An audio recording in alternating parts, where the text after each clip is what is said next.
Hey sellers, welcome back to another unboxing. This time we're going to be looking at the ASL Rulebook. Now, we're going to be looking at the electronic version as well as the Pocket Rulebook, which these are. And we're going to take a deep dive, relatively speaking, into what you can find inside these rulebooks. So if you've never looked at ASL, you're intimidated by the rules, hopefully I can demystify some of that for you and get you right into full-blown ASL, which I think is a better introduction to the system vice starter kit. Nothing wrong with starter kit per se, but I don't own any, and some of the what I understand omissions from starter kit could give you some bad habits if you ever transition to full ASL, which I believe is the goal of starter kit. Besides having content available for multi-man publishing, it's also a stepping stone for you to get into full ASL. Before we do that, let's talk about the channel. So as you are well aware, I took off the last 2 months. I did put out the 2 videos on the air support. But yeah, it was a nice relaxing 2 months. The holidays, now we're going to get back into the swing of things. I appreciate your patience with the lack of content, and hopefully we'll keep you further amused. Now, we're going to be doing some, first of all, Crisis of Kasserine, which is a scenario between the Deutsche Afrika Korps and the Americans and the Battle of Kasserine Pass. We're going to be doing take 2 of that for Dave and I starting this weekend. So it means the videos will be following the next week or so as we take a long time to play that. I think 30, 40 hours is the average play time, maybe more. And we're going to get into that. So it's going to be a couple weeks before that is all done. We want to get that one in the bag because it's kind of exhausting playing a large scenario. If you never have, it's a large scenario. And a lot of setups involved. Takes forever to play a turn, 2 hours per turn starting off, and hopefully it gets quicker. But we're going to do that this weekend, so that's coming up. I'm going to be doing some Chapter E tutorials,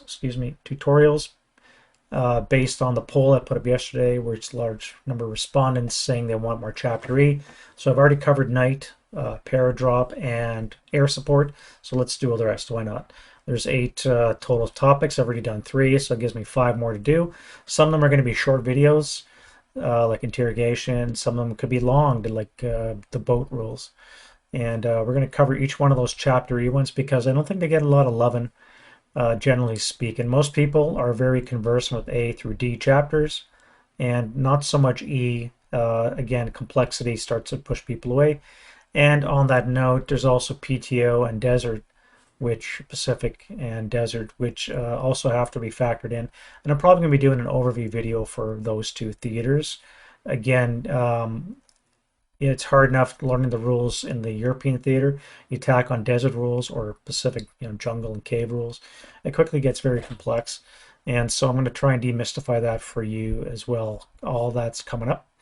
And in between the DTO and the PTO, and the Chapter E rules, I'm probably going to be doing that OBA tutorial, maybe a couple on vehicles. Now, YouTube is saturated with content. Some of it's old, some of it's new. Neil is making his ASL Academy videos. Thanks for that, Neil. George Hoytis is doing his own thing as well. So is Fast Lane with Stu. I'm doing stuff. And a couple other guys have been piping in. Mark Hanna's getting back into the swing of things. So there's plenty of content that will hopefully show you some of the ropes. So some of it may be duplication of effort, but hopefully you appreciate the way that I'm doing things. At least that's my intent anyways. So enough of that babble. Let's get into the rule books.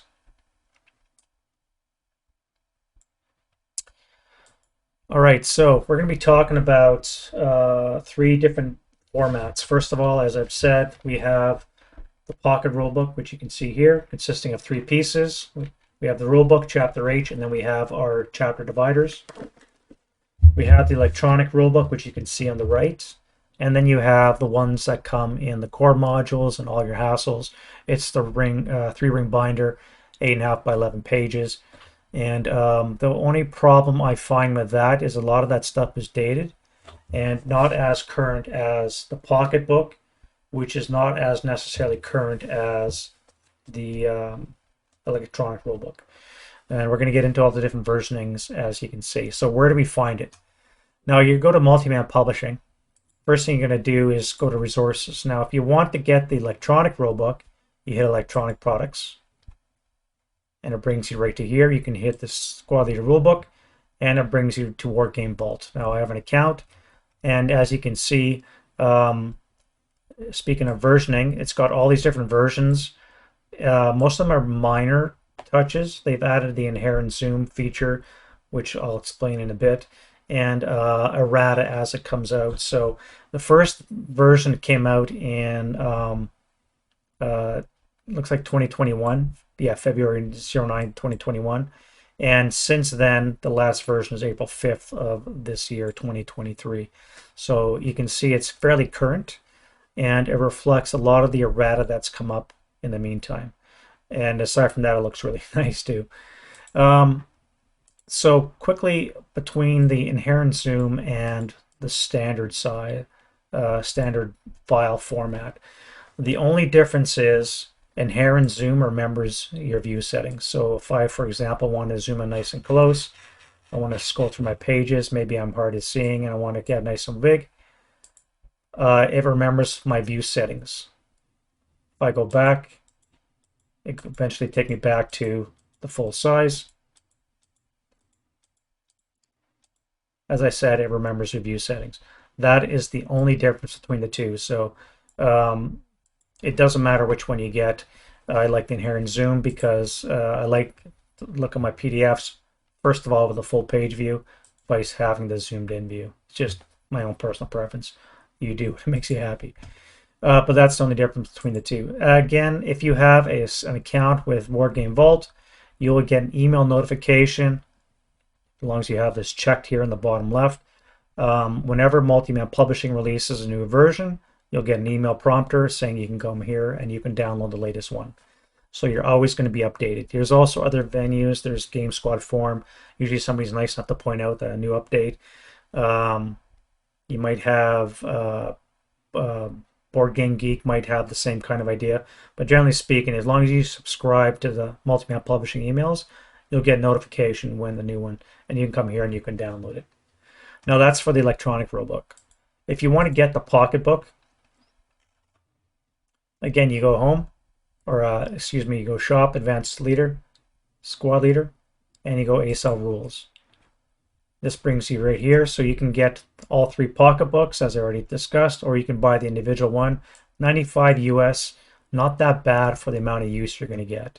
Now, when you get these pocketbooks, they do not come coil bound. That's something I did special to get mine there because I like opening it, laying it flat, folding it over. You can't do that with a hard spine. You risk cracking the spine, which eventually will weaken the pages inside, and I hate breaking the spine of a book myself.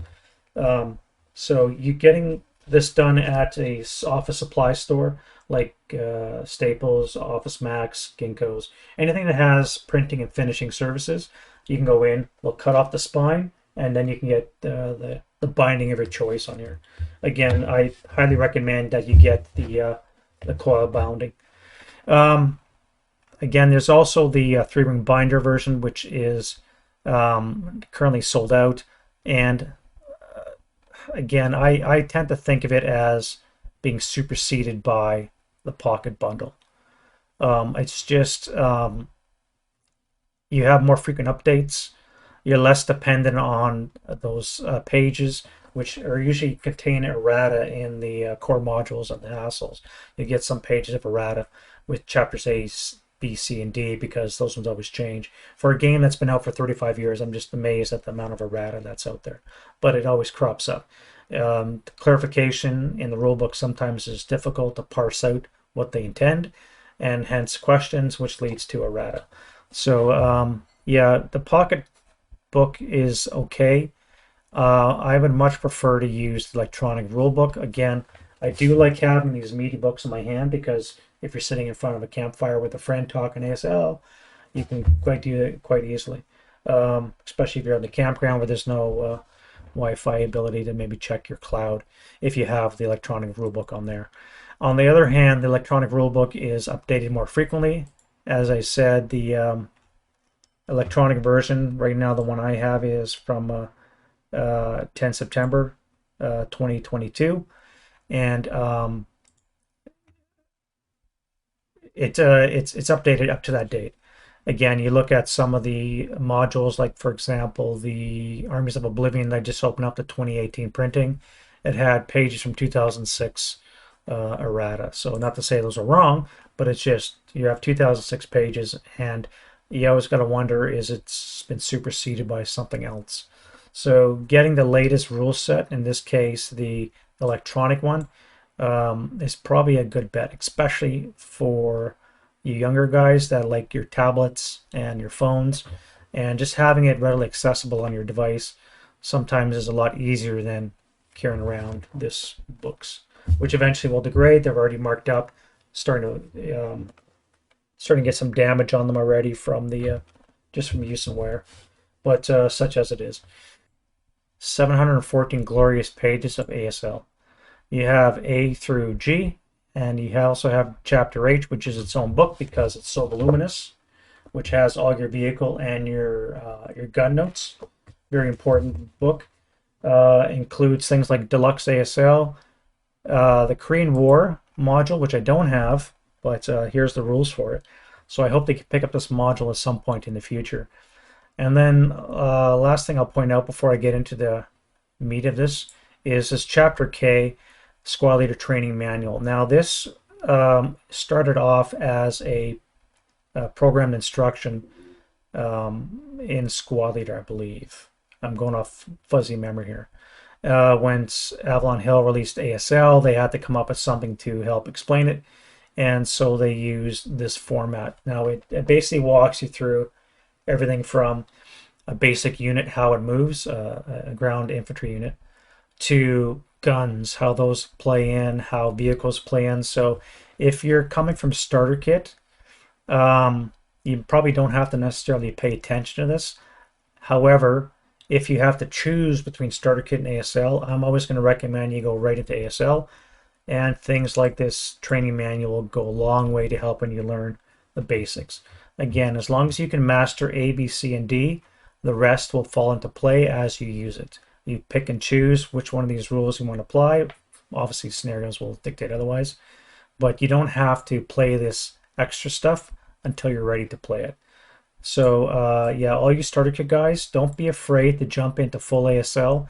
Again, I don't have any starter kit material, so I'm not 100% sure on it, but from what I understand from listening to other YouTubers, is sometimes they omit stuff for clarity, and it could lead to some bad habits if you ever make the full jump. If you're just going to play starter kit, by all means do starter kit. But if you're planning to use it as a stepping stone into full ASL, I'd encourage you to give the rulebook a try. Again, $65 for the electronic one. You have a nice programmed instruction, and then all you need to do is buy a couple of core modules like Beyond Valor, Yanks, and that gets you started for most of the scenarios that you're going to be able to play. And it'll keep you busy for a while until you can start adding things like Allied and Axis Miners and Desert Rules and all the rest of that stuff, which again you can learn as you get to them. The one thing that's missing from the ASL Rulebook electronic and from the pocketbook, because the pocketbook has the same chapters as you can see here in the electronic rulebook. They're exactly the same product. The only thing is the electronic rulebook is updated more frequently. The one thing that's missing is all the information on hassles. Now, what I used to do is I would scan in all my notes, all my scenario cards from the modules I bought, and that's what these all are here. So I got Festung Budapest, a couple of the mini hassles. Denat just came out in the French module, and that's what I've been compiling my own 801-page document, which has all of my information I need for my hassles. I'm really hoping that Multiman Publishing will release that information in electronic format, or a consolidated fourth pocketbook updated with all the errata. It would be really nice to have all the rules like that. Now, I'm not sure how that would work business-wise. Again, they need to make money, and if everybody has the rule book you don't need the counters because you can just play Vassal. If you were not aware of that yet, so you can do. So you don't actually have to buy any of the contents. Obviously, I would prefer you to buy the contents so that way we can keep all these publishers in business and they can keep giving us content. If everybody just buys the rulebook and then goes to Vassal, they're not going to get much in the way of sales, and companies close for less reasons. So yeah, I'm not sure how that would work, but it would be really nice to see the hassle information updated, hyperlinked, and available in electronic format. Speaking of hyperlinks, so let's go into the table of contents here. So with the electronic rulebook, everything is hyperlinked. Obviously, a paper copy doesn't have it. Each of these red text is hyperlinkable to a different page, and obviously some of the historical stuff has not been hyperlinked yet because it's not available. Duh. So with the hyperlink capability, you can quite easily bounce around between different things, including, by the way, the index, which is probably what a lot of people use the most. Not only does it give explanations, for example, of what a JSON means, but in this particular case, it also gives you hyperlinks to all the different cases. For example, AFEs. You want to learn how you calculate aerial armor factors. WPAF right there, 7.41. How vehicle combat is done. Japanese design your own vehicles, for example, and so forth. So it's quite exhaustive index and glossary. Highly recommended that you become really familiar with this. And again, a lot of it will give you information. You don't even need to look at the rules. It could just give you a prompter. But if you do, you just click on the hyperlink and it takes you exactly to where you want to go. So I'm not going to go into depth of each of the chapters. I'm going to gloss over A, B, C, and D because I think those are the most important. And as I've already said, I'm going to be covering chapter E. I said 8. There's actually 12 chapters, of which I've covered 3. So each one of these is going to be getting its own video, and look forward to that. So I'm not going to cover E. I'm going to do Africa and the Pacific theaters separate videos as well, just to gloss over the changes applicable to that. Chapter H is a lot of information which you really need to be conversant of regarding your scenario. Obviously, you can't memorize every vehicle, but when it comes to your vehicles in your scenario card, you want to be damn sure you read the notes so you know what vehicle note N does, for example. In this particular case, it's a North Africa vehicle. Or you want to find what the 22 centimeter flak 38 is. What's C? Ordnance using limited fire, the barrel length modification, the counter is used for data purposes. So it gives you that kind of information. When you look at a scenario, you look at your order of battle. If you have any ordnance, if you have any vehicles, you should look at your Chapter H notes to get a good feel for what is allowed, including types of ammo that you may have at certain times of year, other information like that. Again, and it might give you some historical information as well, which is nice to know if you're a history buff like I am. But Chapter H is definitely its own beast, worthy of probably thousands of videos on its own, and obviously I'm not going to cover that. Deluxe ASL, they've re-released the rules for this, so I think it's out of print, and as far as I'm aware, this is the old version of it. I'm not sure if it's changed at all in the new one or if they just reprinted it. I don't have the deluxe one. I just have this electronic version. And again, the Korean War, finally, I don't have, so I can't cover that. So let's look at A, B, C, and D, quickly what's inside them. Again, everything is hyperlinked, which is one reason why I like the electronic one. A, it's updated as much as possible, and everything's hyperlinked. You can quite easily go back and forth. By the way, if you don't know, there's this little button here. It's called Click to Return to Previous Page View. It is not there by default. You have to actually add it.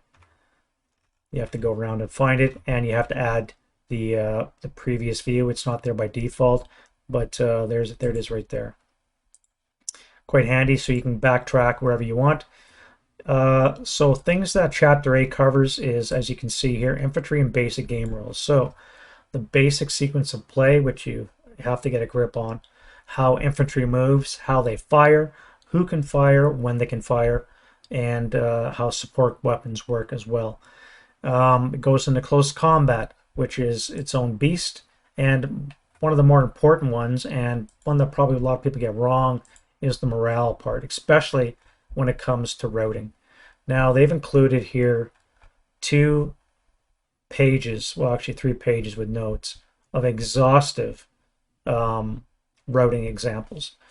Now, I'm probably going to be doing a video on routing at some point. I think there's several already out there, but I'm going to do my own. Why not?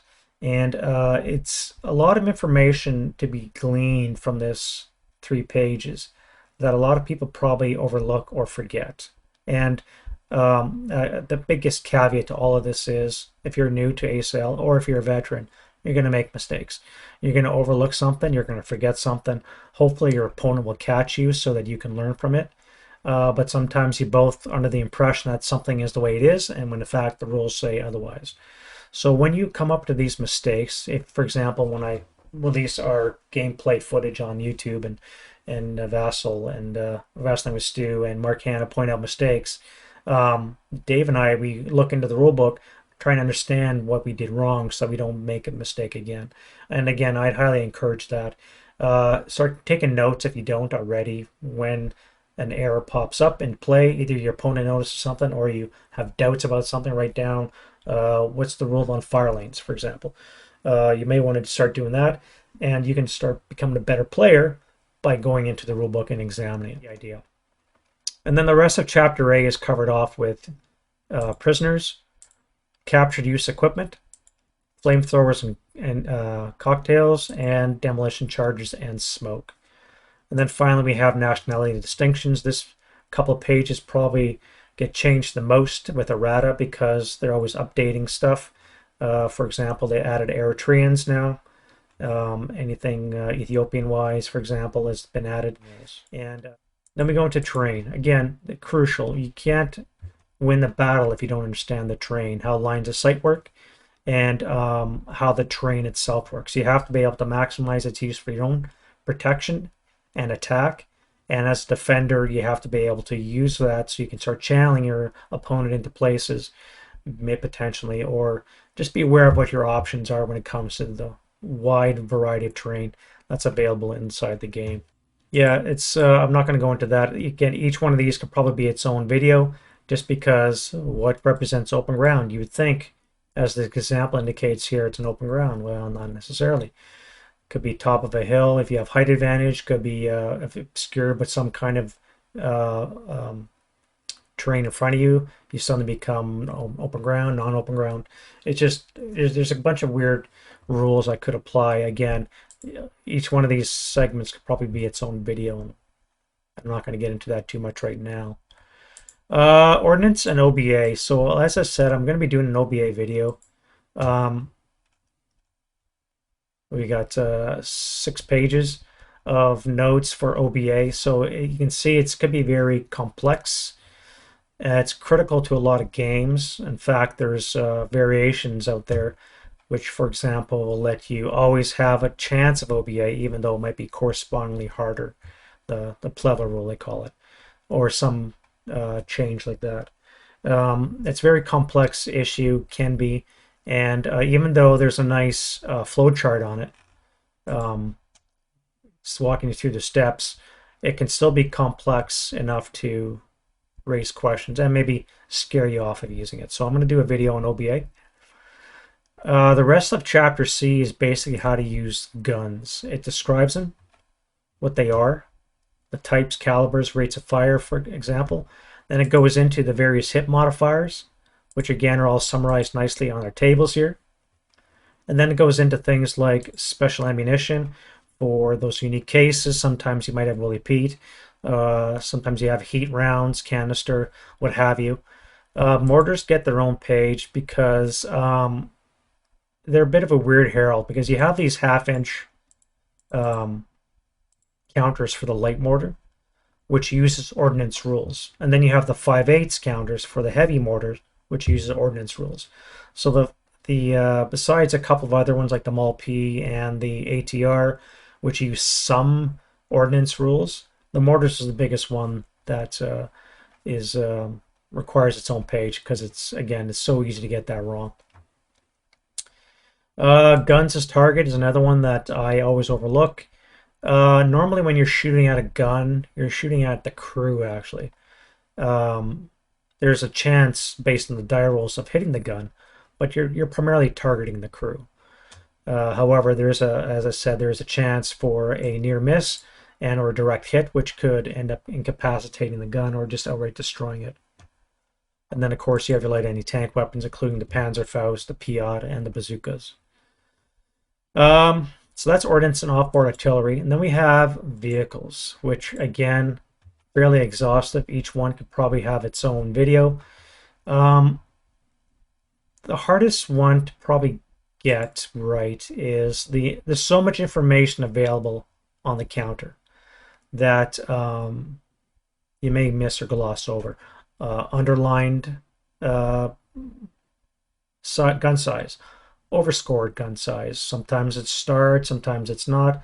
Sometimes you have a little R or an asterisk beside it or something along those lines. Let me see if I can find an example here.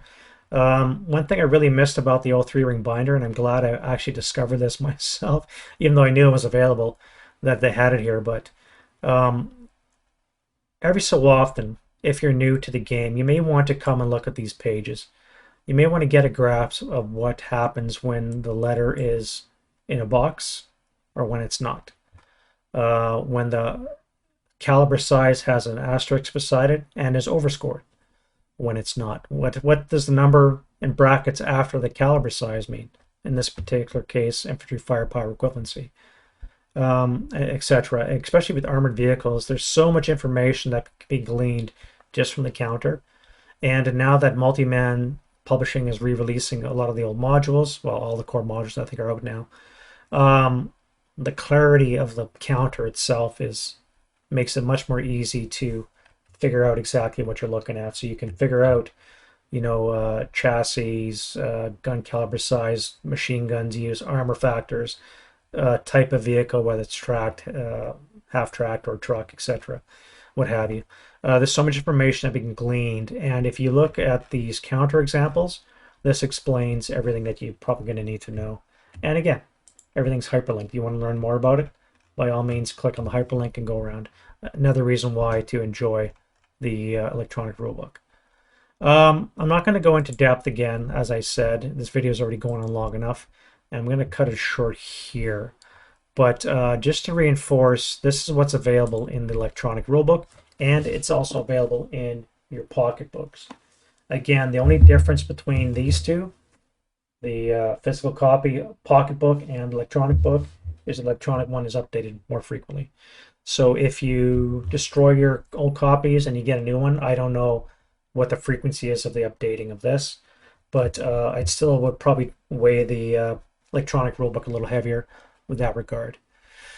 If you still have the 3-ring binder, I have all my sheets laminated in I think over the course of 3 binders, and it is a pain in the ass, I won't lie. And again, your pages are probably even more outdated in comparison to what's available here or the electronic rulebook. So the last word I'll say is, again, for starter kit guys and ASL newbies, because we all were at one point. Don't be intimidated by the 714 pages plus. Study A, B, C, and D chapters. The rest will fall into play as you need them. You place scenarios which only have a minimal set of rules to start off with. For example, all infantry, small numbers. Throw in some guns, throw in some AFV, throw in some OBA, and before you know it, you're playing full ASL. I'm going to echo what Mark Hanna said in one of his videos there, that I think you'll learn a lot of bad habits from starter kit, unless you're only going to play starter kit, which again is its own thing. I'm not telling you how to play by any stretch. I just think that don't be intimidated by the complexity of ASL. You can take it in drips and drabs and work your way into the full crunch, which is one reason why a lot of us like the game, is because it's so exhaustively crunchy. All right, so 30-minute video, not too bad, I guess. Unboxing of the ASL Rulebook. Let me know what you guys think. If you have a starter kit player and you have any questions, by all means, fill them in the comments section. and I'll try and answer maybe in follow-up videos. And we'll see you guys in the next one. Bye-bye.